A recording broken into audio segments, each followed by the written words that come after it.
oh, I just saw Rob was doing something. Wow, I want to see what's up over there. Be intentional about using words that exist, first of all. So perhaps our viewers have noticed that we are not in the same location. Greg is in a yellow room. Rob's in a recording studio. I'm in a blue room decked out with nerd gear. We're a remote team. And this is something that a lot of people face, certainly after 2020, but I don't think it's going away anytime soon. So I thought we could share some tips on how to deal with remote work, specifically in a Scrum team. Rob, Yeah, what do you think? I'd love to jump in on this one.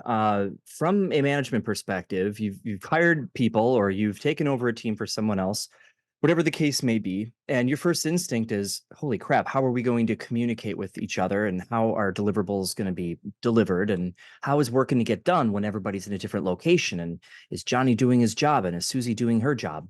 That's a stressful situation to be in. So here's what I recommend. First of all, if you're using Scrum, back off from this idea of worrying about what everybody's doing on a day-to-day basis and start here. Start with the number one thing you need to deliver on a Scrum team, and that's an increment. It's really the whole point of Scrum if you look carefully.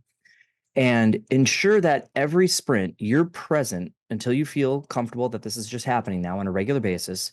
You're there to hold that team accountable for producing an increment, even if it's tiny. Why?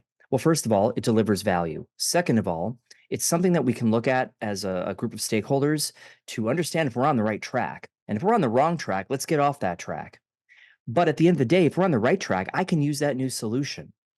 Holding that team accountable to producing this and then encouraging them to improve the value of that increment, whether that be more of it or better quality, better, more impact, whatever that may be. But without holding the team accountable to this, you will have teams that go for long periods of time with nothing to show for their work. No one wants to cut a check for infinite money with zero results.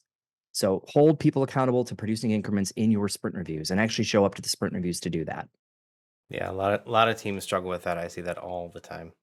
Greg, what you got? What's your tip? All right, I'm going to approach this from the management concern of communication and knowing that your remote team members are actually doing work. So if there's a gap in communication, that makes a manager feel itchy, especially if there isn't evidence that we're getting something done at the end of a predetermined time. That's risk. That's an investment that has an unknown effort. There's a lot of things that are concerning about that. So there's some thinking around synchronous and asynchronous communication. Synchronous communication is natural to in-person environments. Asynchronous communication is key to remote environments. So asynchronous communication means a little bit more planning ahead of time, likely some static information that's being sent out. Your daily scrums are a lot more impactful because we're communicating an actual 24-hour plan that we can work against. And without that asynchronous communication, there's a lot of mystery, a lot of gaps. And by the time you get to the end of a sprint, if you're using Scrum, there's a complete lack of transparency as to how that work got done. So if you want to create a little bit more, I would say, trust and accountability along the process, start implementing some asynchronous communication techniques that can make that beneficial. One very practical tip. We use Slack for our remote team efforts. And just to Jason's point, we are not in the same building. But what is kind of nice is being able to use a simple thread in Slack, which is our communication tool of choice, at least for the immediate type of communication, where you can kind of drip what's going on during the day. So I can say, hey, I'm picking up this thing. I'm on it. Here's the problem I'm hoping to solve. Rob can look at it or not. He's not forced to look at it, but it's there. So if there's an opportunity to say, hey, where's Greg at? I don't just get immediately called up with a phone call. He's like, oh, he's deep dive. He's in a deep thinking situation. Leave him alone. Or, hey, no, this is a good point because he's collaborating with Jason. I want to jump in on that conversation. It creates a lot more visibility and transparency as to the work of the day. So I'm a big fan of asynchronous communication. Start implementing it and see if it doesn't make a difference. Yeah, that seems like a good way to sort of mimic what could happen in an office where I just let my team know, hey, I'm going to pick this up now. And if those that want to hear it can pay attention and those that have their headphones on can, yeah, I like that. Sort of working out loud, try to simulate that action going on in an office where it's like, oh, I just saw Rob was doing something. Wow, I want to see what's up over there. Right. We've been able to see that a little bit more with our asynchronous threads internally, where I can see what Greg's up to or what Jason's up to, and I can chime in if I have something to contribute, or I can Yeah. ignore it if it's not relevant to me. Yeah. I think those are both really great practical tips. I'm going to take one that I found really helpful in my remote work experience.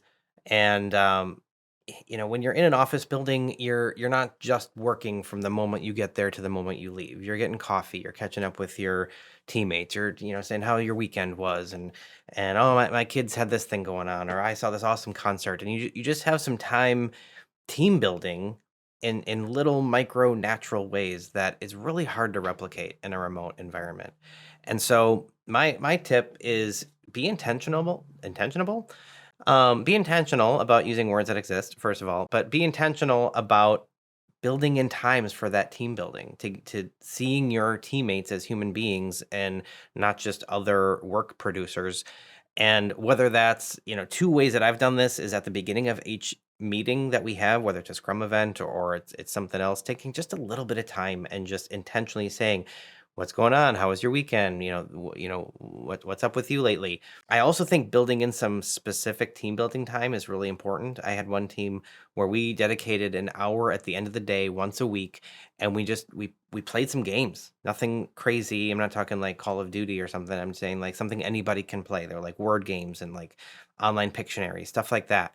That just helped us become more of a cohesive team, right? You're not trying to be everybody's best friend on the team. You don't have to take it that far, but find ways to have that human to human interaction, and that's going to make you a stronger and more effective team.